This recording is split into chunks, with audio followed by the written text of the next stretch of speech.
प्रकृति के प्रहरी होने के नाते हमारा एक कर्तव्य है कि और जो भी पूरी सृष्टि में पशु पक्षी वृक्ष वनस्पति नदी तालाब पानी किसी को भी कोई भी नुकसान हो तो हमें उसके लिए चिंतित होना, ये हमारा मानव सहज स्वभाव है। प्रकृति परमात्मा ने हमें ऐसा ही बनाया, इसीलिए तो हम किसी की भी सेवा करने के लिए हर कोई मानव तैयार होता है, तत्पर होता है। क्यों कि धरती जब आग का गोला थी, सूर्य से अलग हुई तो ठंडी हुई, तो सबसे पहले पानी पदार्थ जगत ये बना, फिर विकास होके ये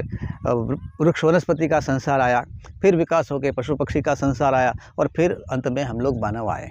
तो चारों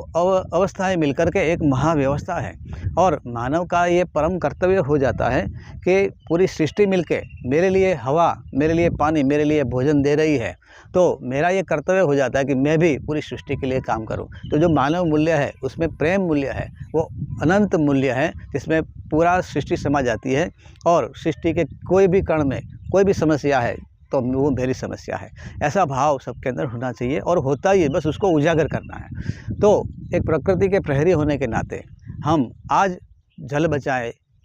और वृक्ष बचाए, बिजली बचाए,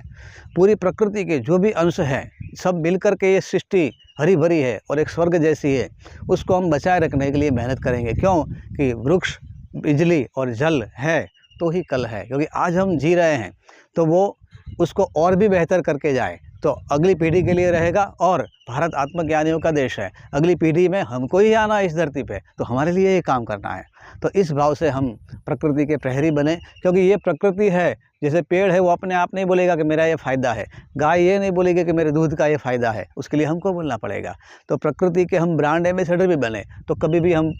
इसके लिए बोल सकते हैं, इसके लिए सुरक्षा के लिए, संवर्धन के लिए और इसका जो भी सेवा सहयोग है